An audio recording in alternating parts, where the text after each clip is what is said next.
ഇതൊരു ടമ്മി ട്വിസ്റ്ററാണ്. ഈ ടമ്മി ട്വിസ്റ്ററിനെ ട്വിസ്റ്റിങ്ങും റൊട്ടേറ്റിംഗും ആയിട്ടുള്ള എക്സസൈസുകൾ ചെയ്യാൻ ഉപയോഗിക്കുന്നു. ഇതിനെ ഒരു റൊട്ടേറ്റിംഗ് കേക്ക് സ്റ്റാൻഡായിട്ടും ഉപയോഗിക്കാം.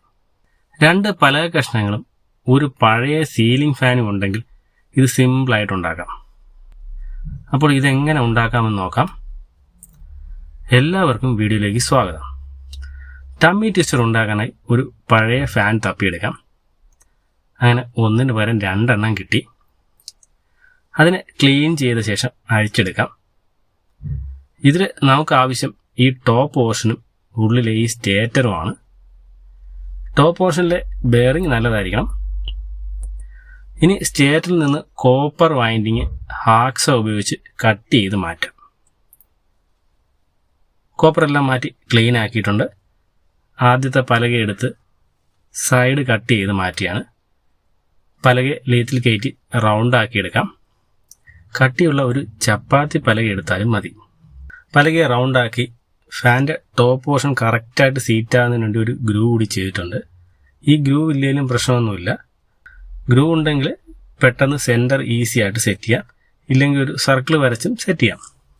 ഈ കാണുന്നത് ബേസായിട്ട് ഉപയോഗിക്കാനുള്ള പലകയാണ്. ഇതിൻ്റെ സെൻറ്ററിൽ മാർക്ക് ചെയ്യാം.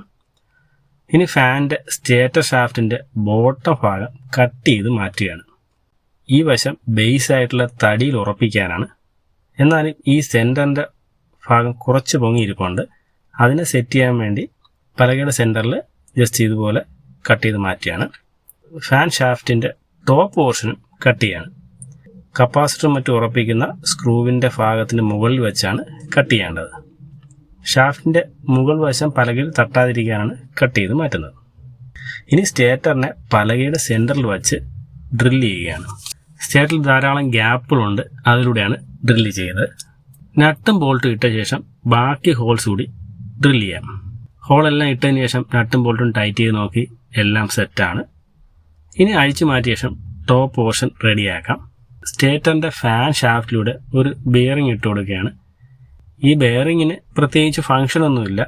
ജസ്റ്റ് ഒരു ഗ്യാപ്പ് ഫില്ല് ചെയ്യാൻ വേണ്ടിയാണ് ഈ ബെയറിംഗ് ഇട്ടത്. ബെയറിങ്ങിന് പകരം ഒരു ബുഷോ നട്ടോ ആയാലും മതി. ഫാൻ്റെ ടോപ്പ് പോർഷനെ ഇതിൽ തട്ടിയിറക്കുകയാണ്. ടോപ്പ് പോർഷനിലെ ബെയറിങ്ങിൽ സ്മൂത്തായിട്ട് കറങ്ങിക്കോളും. അതിൻ്റെ മുകളിലേക്ക് ഒരു നട്ട് ഇട്ട് കൊടുക്കുകയാണ്. സ്ക്രൂവിന് കറക്റ്റ് ആകാൻ വേണ്ടി നട്ടിൻ്റെ മുകൾ വശം ഒന്ന് ഗ്രൈൻഡ് ചെയ്യാണ്. സൈസായിട്ടുള്ള നട്ടാണെങ്കിൽ ഗ്രൈൻഡ് ചെയ്യേണ്ട ആവശ്യമില്ല. കപ്പാസിറ്റർ ലോക്ക് ചെയ്യുന്ന സ്ക്രൂ ഉപയോഗിച്ച് നട്ടിൻ്റെ മുകളിലേക്ക് വരാൻ പറ്റാത്ത വിധത്തിൽ ടൈറ്റ് ചെയ്യാം. ഈ ഭാഗത്തെ എടുത്ത് പലകയിലേക്ക് കമിഴ്ത്തി വയ്ക്കാം. അതിനെ സ്ക്രൂ ചെയ്ത് ഉറപ്പിക്കാം. ഫാനിൻ്റെ ലീഫ് ഉറപ്പിക്കുന്ന ഹോളിൽ സ്ക്രൂ ഇട്ട് ടൈറ്റ് ചെയ്യാം. എല്ലാ സ്ക്രൂവും ടൈറ്റ് ചെയ്ത് കഴിഞ്ഞ് ഇനി ഒന്ന് പെയിൻറ്റ് ചെയ്തെടുക്കാം. പെയിൻറ്റിങ് എല്ലാം കഴിഞ്ഞു. ബോട്ടം പോർഷനിൽ പലകയുടെ അടിവശം പ്ലാസ്റ്റിക് ബുഷുകൾ സെറ്റ് ചെയ്യാം. ടൈലിലൊന്നും തട്ടി പോറാതിരിക്കാൻ അത് സഹായിക്കും. ഇനി റൗണ്ട് ടോപ്പിനെ ബേസിൽ ഉറപ്പിക്കാം. നട്ടും ബോൾട്ടും ഉപയോഗിച്ച് സ്ട്രോങ് ആയിട്ട് ബേസിൽ ഉറപ്പിക്കുകയാണ്.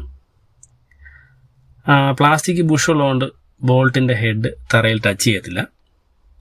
ബോൾട്ടെല്ലാം ടൈറ്റ് ചെയ്ത് കഴിഞ്ഞു. വളരെ ഫ്രീ ആയിട്ട് തന്നെ റൊട്ടേറ്റ് ചെയ്യുന്നുണ്ട്. അങ്ങനെ നമ്മുടെ ടമ്മി ട്വിസ്റ്റർ റെഡി ആയിരിക്കുകയാണ്. ഇതിൽ കയറി വലിയവർക്കും കുട്ടികൾക്കും എല്ലാം എക്സസൈസ് ചെയ്യാം. അല്ലെങ്കിൽ കേക്ക് ഉണ്ടാക്കാനുള്ള റൊട്ടേറ്റിംഗ് സ്റ്റാൻഡായിട്ട് വേണമെങ്കിൽ ഉപയോഗിക്കാം.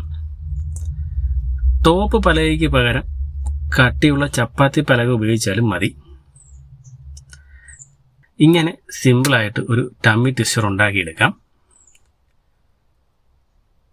എല്ലാവർക്കും വീഡിയോ ഇഷ്ടപ്പെട്ടെന്ന് കരുതുന്നു. ഇഷ്ടപ്പെട്ടാൽ ലൈക്കും ഷെയറും കമൻറ്റും ഒക്കെ ചെയ്യുക. വീഡിയോ കണ്ട എല്ലാവർക്കും നന്ദി.